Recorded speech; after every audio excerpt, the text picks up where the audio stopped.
Greetings, dear listener. This is the Nook Podcast. My name is Stephen, and I am so honored to have you listening today. This podcast is about real faith in real time, because faith in Jesus is messy. I might even go as far as saying that if it isn't messy, it isn't faith. If you are still checking out the claims of Jesus, this is a safe place to just listen, take it in. And if you have any questions, you can email me. The address is stephen@nookpodcast.com. That address is always in the show notes if you'd like to drop me a line. We are continuing in this series looking at various aspects of depression. And going all the way back to the planning stages, I knew that I had to dedicate an episode to teenagers. Statistics show that this age group is one of the fastest growing in percentages of reported cases of depression, self-harm, and suicide. Emergency department staff will tell you this is a crisis. Mom says I am so good at making something out of nothing and then flat out asks me if I am afraid of dying. No, I am afraid of living. Every piece of you, every basic, primal piece of you is screaming for you to survive. You don't want to talk about it.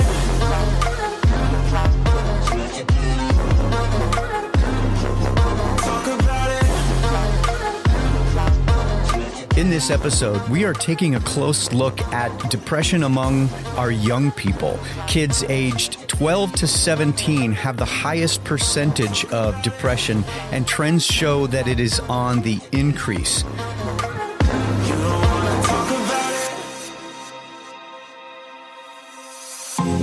That age group is going through the harsh transition from child to adolescent to adult in such a short amount of time.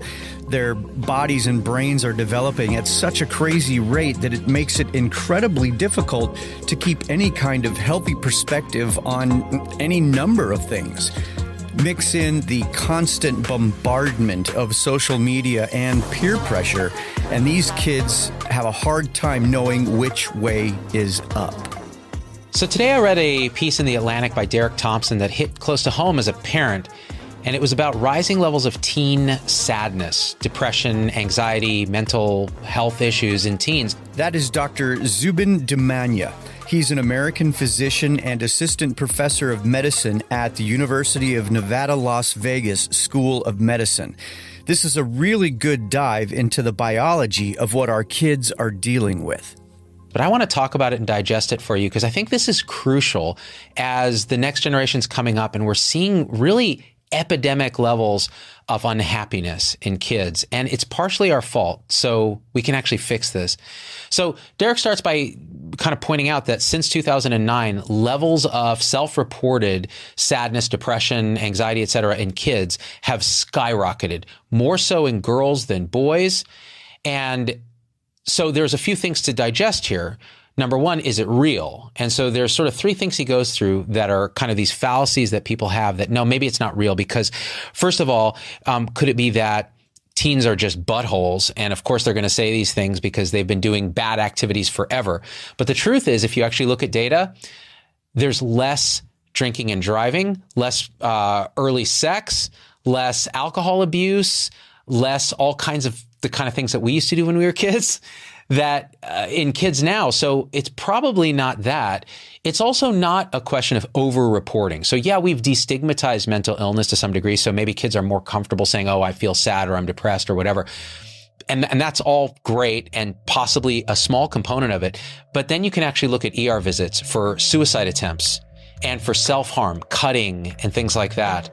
So actual and eating disorders, things like that, they've all risen. And in fact, emergency department staff will tell you this is a crisis. Those thoughts are backed up by Dr. Darian Sutton, emergency medical physician in New York City. These are some incredibly concerning trends that we're seeing in the trends of adolescent mental health. What it seems as though is that children, adolescents, and young adults are facing considerable challenges that are augmented or exacerbated by the pandemic. In a recent report covering 80,000 youth globally, it found that symptoms of depression and anxiety doubled during the pandemic, with 25% of youth experiencing symptoms of depression and 20% experiencing symptoms of anxiety. Also, ER visits for suspected attempts of self-harm have increased by over 50% among girls. And that's one of the most striking factors that we see in this report. And the access seems to be the primary issue. Access to diagnostic testing, to therapy, and to pharmaceutical intervention. So hopefully this will increase funding to mental health programs, as well as access to these communities in need.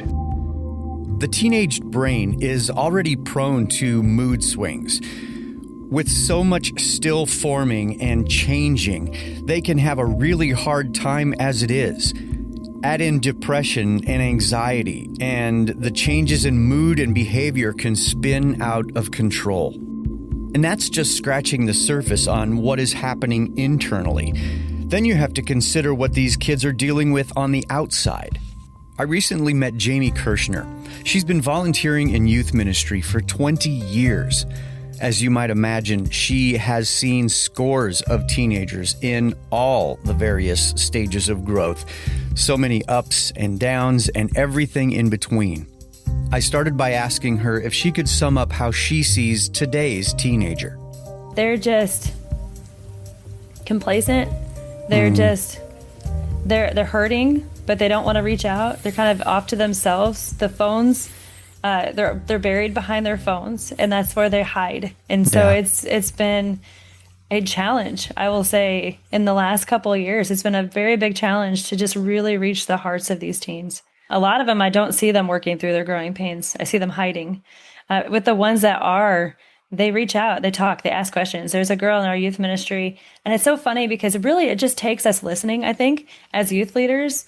It just takes us really listening and not just letting them get away with hiding behind their phones, but going to talk to them and really letting them know that you genuinely care. Because like there's a girl that I think about, and I've heard people kind of talk about her, just not like, she's just very depressed and very, just has like so many like these dark thoughts and things like that. And I'll go and sit down with her and she'll open up her heart to me. And it's amazing to see how she's asking for help, and she's like, what do I do?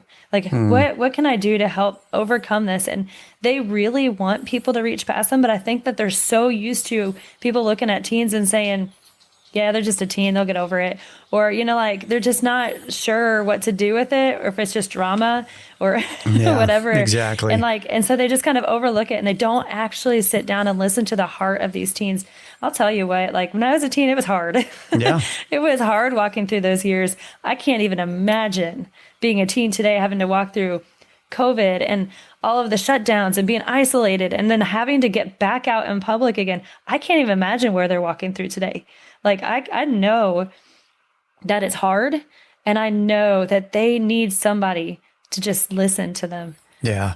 Well, gosh, and it's funny, you say that. I hadn't even really considered that these kids that are already tending to turn inward and hide behind the phones and think that because they've got X amount of followers on Instagram or whatever, that they can fool themselves into feeling connected, yet still all the more isolated. And now, like you just said, basically having to reintroduce themselves into public life.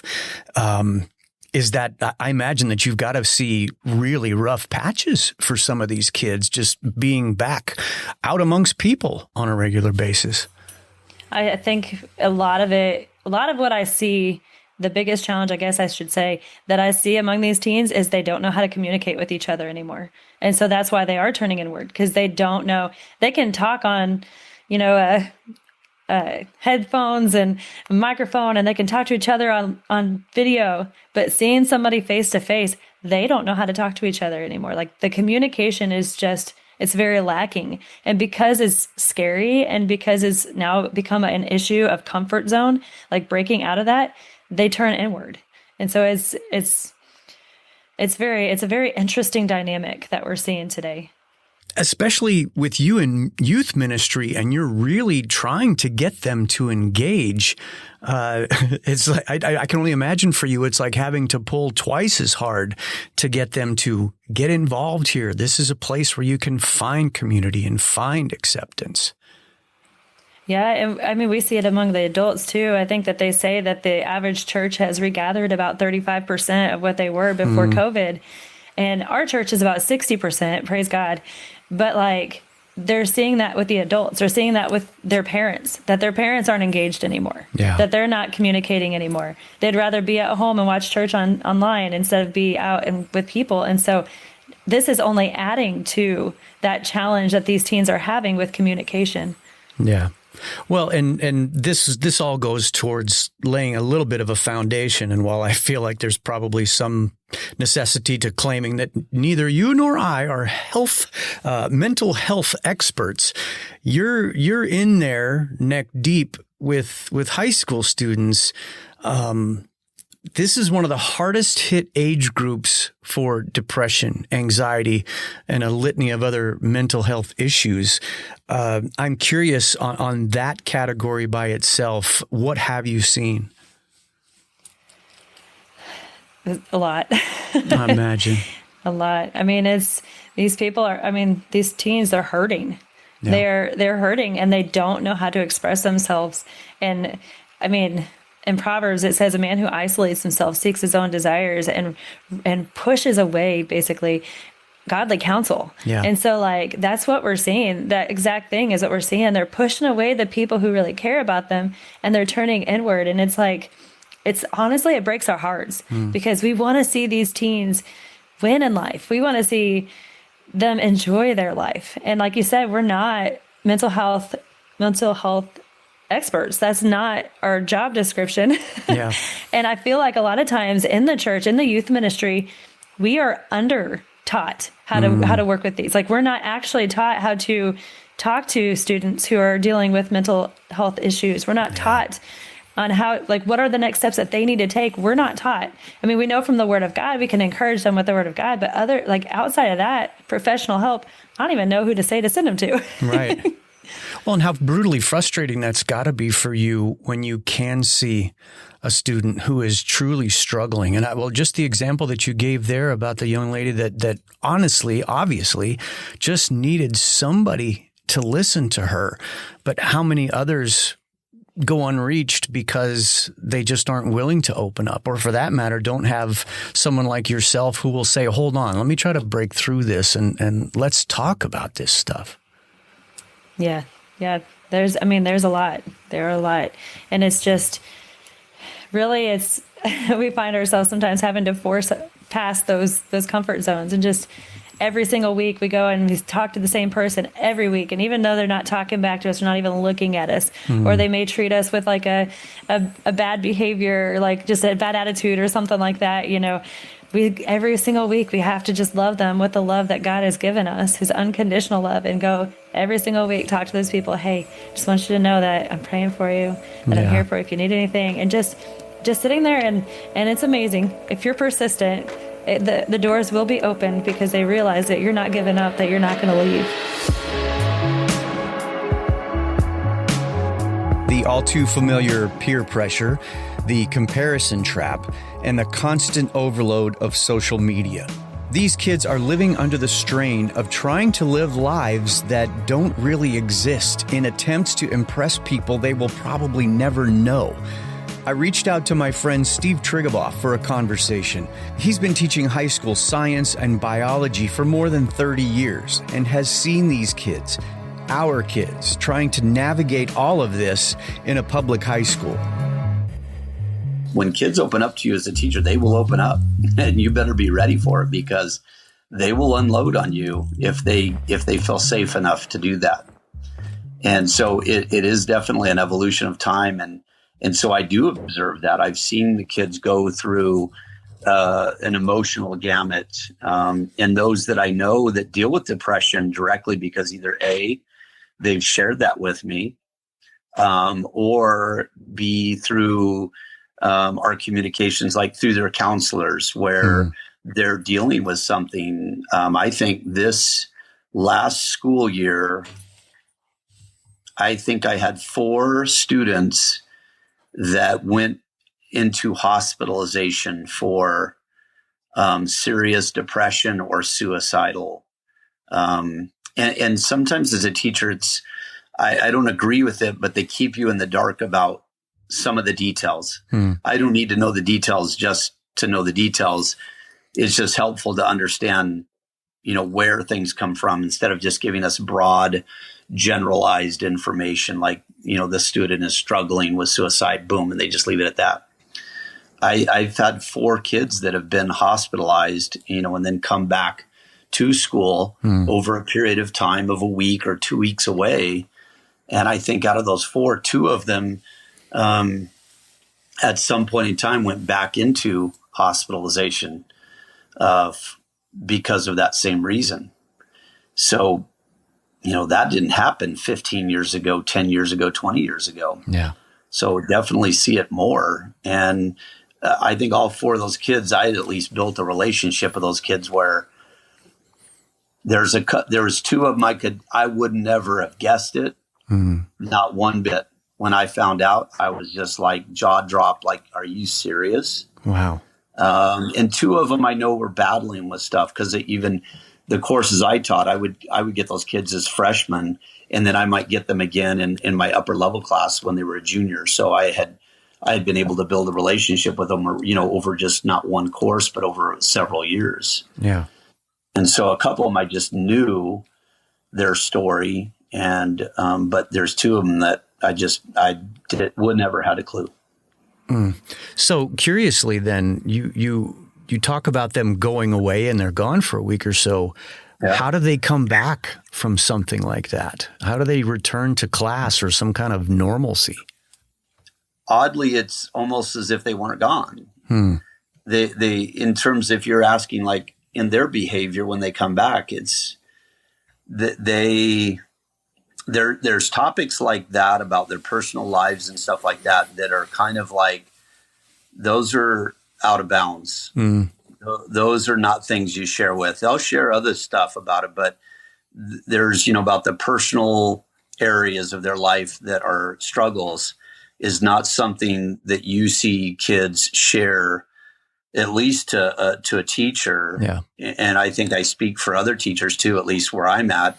If you hear things, it's sometimes where you're having a conversation with a kid and they give you some very specific wordage or language or the way they're talking to you that you pick up on and you go, something's up, if they don't just directly tell you. And some of them will just flat out tell you.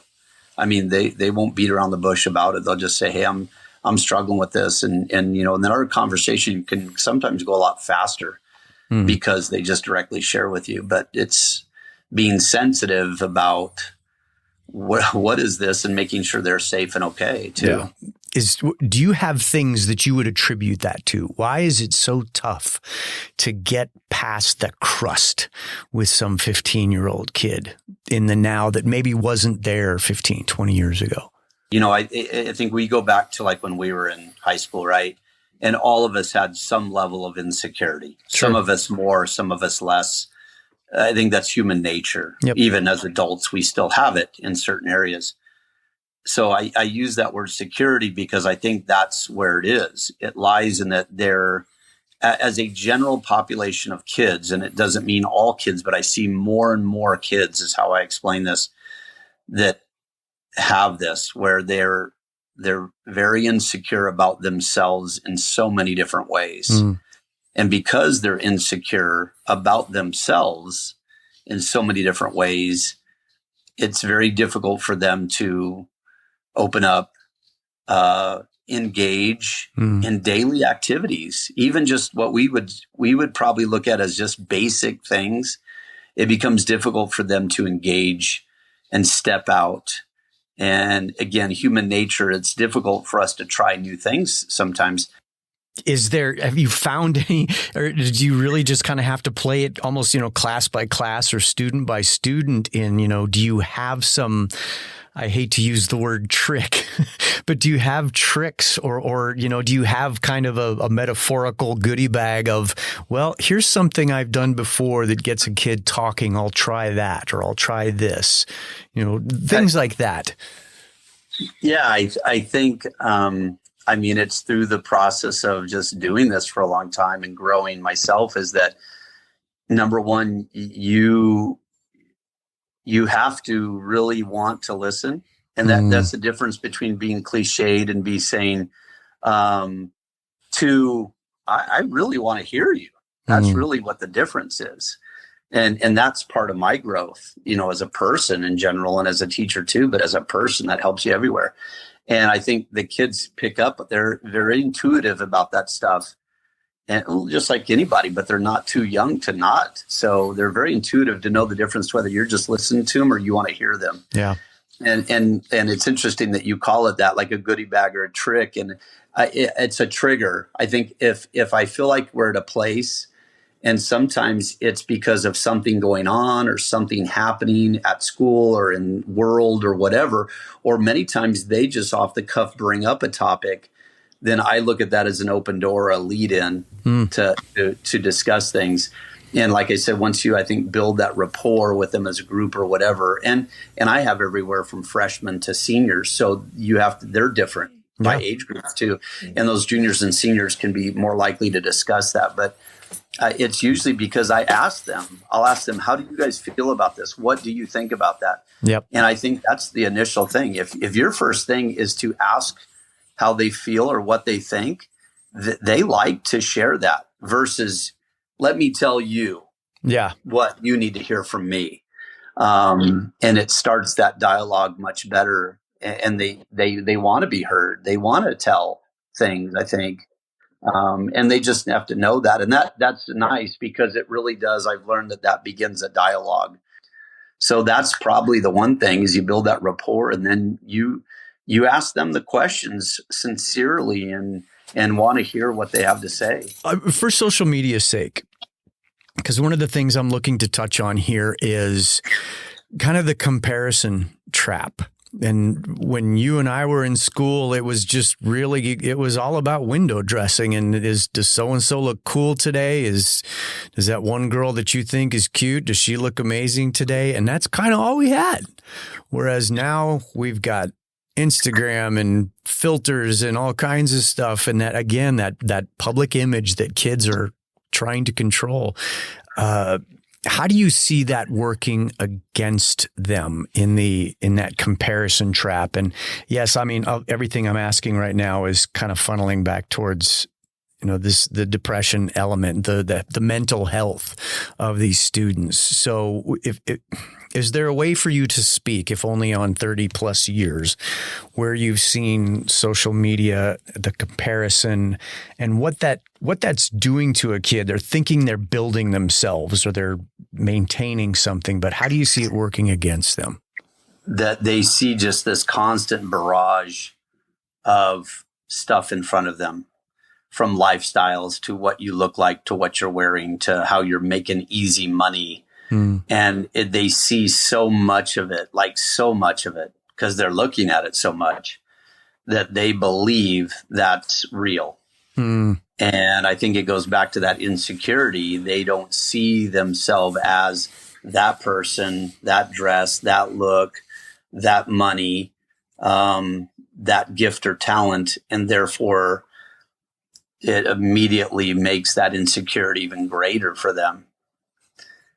And where they go from that, I think it just depends on, again, it goes back to the people in their lives, their family, those people that they have a direct connection to that really is going to share with them through a time and experience that's not real. And that you're okay.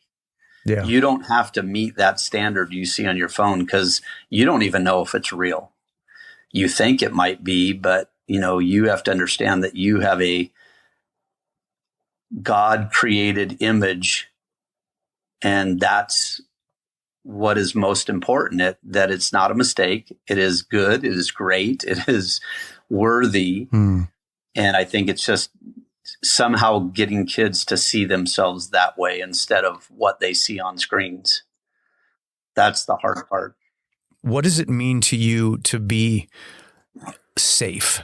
That a student can feel safe with you, to whether that means that they just become a sponge and want to absorb what you're teaching, or maybe even take it a step further to know that you are someone they can confide in, and find that safeness in. I look at it like that, is that teaching is kind of a vehicle for me to intermingle into kids' lives at a vulnerable time, and know that God's put me in that place to be there and make a difference. Not to sound cliche, but if at least one kid out of 300 that year, there was one or two, then I that's worth it.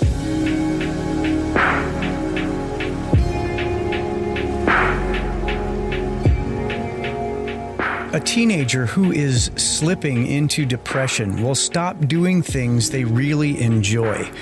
They lose interest in being part of the family unit. They have difficulty concentrating, and their grades can go drastically downhill. Yes, some of these things sound relatively normal for the teen years, but that should never be an excuse to turn a blind eye to what could be a more serious problem. As I was planning this episode, I was hoping to connect with someone in this age group who has dealt with this. That person turned out to be Shannon Monet. And while I'm grateful that she was willing to share some of her story, it pains me to know that she has had to deal with depression and she's only 15 years old, and that it started years before that. Well, it actually was right back when I was in fourth grade, and then fourth and fifth grade, yes. So that's when I was struggling with it. One day I was crying in my bedroom, and my mother was actually in the other room just folding clothes, and I ended up hearing footsteps. So I made sure I dried my tears so she wouldn't see that I was crying. In that moment, I was really doubting God, questioning if he was real, because he made me different from other kids my age. And my mindset has just always been different, and I got bullied for that. But anyway, back to my bedroom. I was in my bedroom crying, and my mom didn't even hear me. But she ended up walking in my room, and she automatically started praying for me. And God, I knew it was a God sent. Sure. And God gave her a vision of me sitting alone at the lunch table. And when she told me that, I really could do nothing but cry, because she didn't know anything that I was going through in school. And I made sure I didn't tell her. And it was really that night where God really revealed to me that he was with me the entire time. If there's a way for you to dial back just a little bit to some of those rougher days, what did your particular case of depression, how did that kind of manifest itself for you? Well, it really manifests from really just being bullied. And I was also the only Black kid in my classroom, so that really didn't help me out at all. And a lot of kids bullied me, and they point out every flaw and imperfection. And I really tried to live up to their standards and please them. And I ended up masking who I really was, but it really never worked. And I used to be really bold, honestly, but it turned into fear and anxiety and depression over time, because I was carrying unhappiness, and suicidal thoughts really developed in my mind just because of what people said about me. So I became really insecure, and I just didn't like who I was anymore. So that's how it really started. I kept it to myself, and just getting bullied every day. I had to withdraw from everybody. I used to just walk around like the playground because nobody wanted to talk to me or whatsoever. So it was really rough. I never really told my parents at all. Was there something, or was there a point that you arrived at where you felt like you had to tell your immediate family about what you had been dealing with? Well, I wanted to tell my mother multiple times, but I really kept it boxed in because I felt like, I don't know. I just felt ashamed, honestly. Yeah. I didn't feel like if I tell her, I don't know what she'll say. So I'm just let me keep it to myself. So I kept it boxed in. You're 15, you're still very young, and you're already dealing with some struggles with depression in one of the toughest hit age groups for the condition. How are you contending with that? Well, it's really just by God's help, because without him, I wouldn't have been able to make it. It was really with his word, honestly, and also having a strong family household as well, and even my church family. That also helps. You know, even in that state of feeling alone, you still know that there are people there for you. Right. So having them as well was also a huge help. Well, what do you see in your peers? I mean, you're 15. You got to know plenty of kids that are around your age. Do you feel like you're the only one, or have you found friends that you've made good connections with that way, that maybe you know somebody who's struggling with stuff as well? Yes, I've actually found a lot of kids that actually come to me, and they're mainly actually girls who actually come to me who deal with depression, because females actually have developed depression twice as often than males. Right. So I noticed that a lot are struggling with identity issues and also addiction, or spending a lot of time on social media where it's affecting, their mind. And I'm seeing a lot of that. With that, first of all, I'm so glad that you're so outspoken about this. I'm gonna guess that because you have been outspoken about it, does that make you easily approachable for friends, for maybe even people who don't even know you, to reach out and speak with you about that kind of stuff? Yes, it does. It's just truly amazing how much of an impact that God has made through me.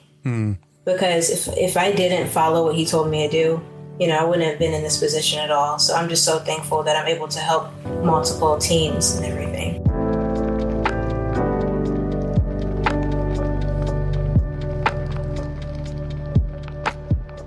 What is my North Star in this episode? What do I want you to walk away with after listening to this? I can't just chalk it up to awareness, but at the same time, I don't have a specific call to action here as I wrap this up. I hope that there is a message here that says we can't be passive about this. The teenagers that you either have in your house or come in contact with are so susceptible to mental health issues, and we who are a few miles ahead of them need to be mindful of that. This is one of the times when it takes a village to raise a child really comes to the surface. Even if you don't have any idea what to do, choose to pray. Pray for that teenager in your life. Pray for the youth pastor at your church. Pray for the teachers at your local high school. Pray when you see a group of teenagers hanging out in a restaurant. We all know that teenagers are still doing a whole lot of growing up. Then, if you throw a bad case of depression or anxiety in the mix, things can go sideways in a hurry. The propensity for self-harm, eating disorders, and suicidal thoughts are just brutal to me. We can't just tell these kids that they need Jesus and send them on their way. 1 Timothy 4:12 says to not let anyone think less of you because you are young. Well, let's flip that around and not be the one thinking less of anyone because they are young.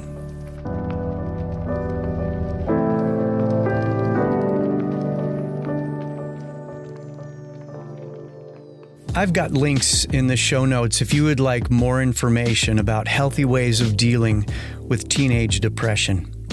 You can also find links to the Nook Facebook page and my social media feeds, and make sure that you are following or subscribed to this show on your favorite podcast app.